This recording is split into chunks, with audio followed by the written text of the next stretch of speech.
one book on the table.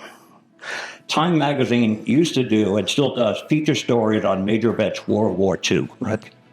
Well, there was a World War II book on that table, and I wore that book out. I see pilots, and I want to be a pilot. I saw infantrymen, I want to be a gunner. I saw, I was watching it, and I just wore the page. I'm 5, 6, 7. And my dad said, don't ruin that book. You have relatives that are heroes in the war. What does that mean? I'm 7 years old. Fast forward 50 years. My wife and I are watching HBO one night, and they were doing a documentary on the saving of Private Ryan. I coincidentally saw the movie before I saw the documentary. The documentary starts out with, why did you make this movie, and who did you get it from? And they cut to an interview with Mary Niland. It's 3 o'clock in the morning. I'm going, hey, honey, look at this. There's a Mary Niland. She's got to be related to this very unusual spelling. And she's from the East Coast. And she's from upstate New York. She's got to be related. I watched the story, and it's Mary Niland's family connection that the story of Saving Private Ryan came from. A guy named Ambrose, a World War II historian, wrote the story of brothers. The Sullivan brothers all died at war. The new law was, when you had brothers that died, you were the last one left. Now you had to be pulled out of combat to save the family tree, I guess. All right. Well, that's what happened to the Niland brothers. 4 of them. 3 of them were killed on D-Day.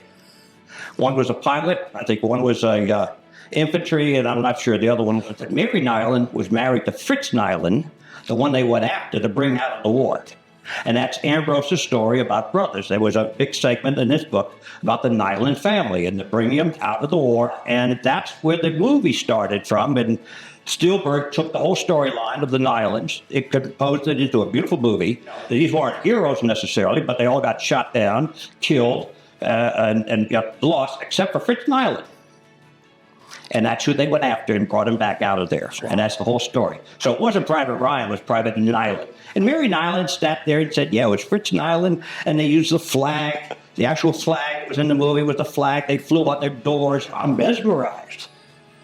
And I wake my wife up. She's mesmerized, and we're just glued to it. There's not many Nilands.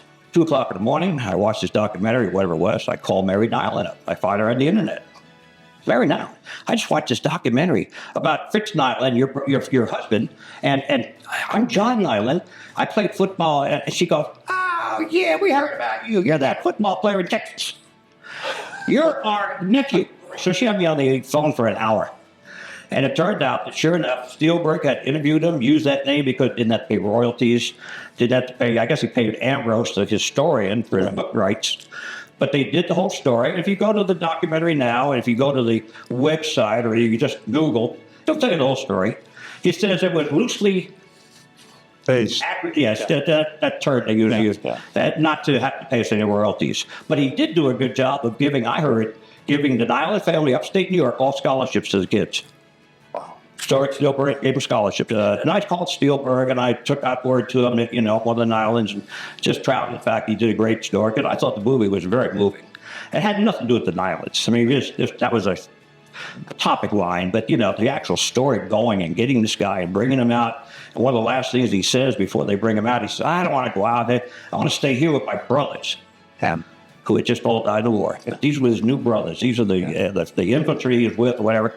I want to stay here. That's actually been said. They quoted my uncle.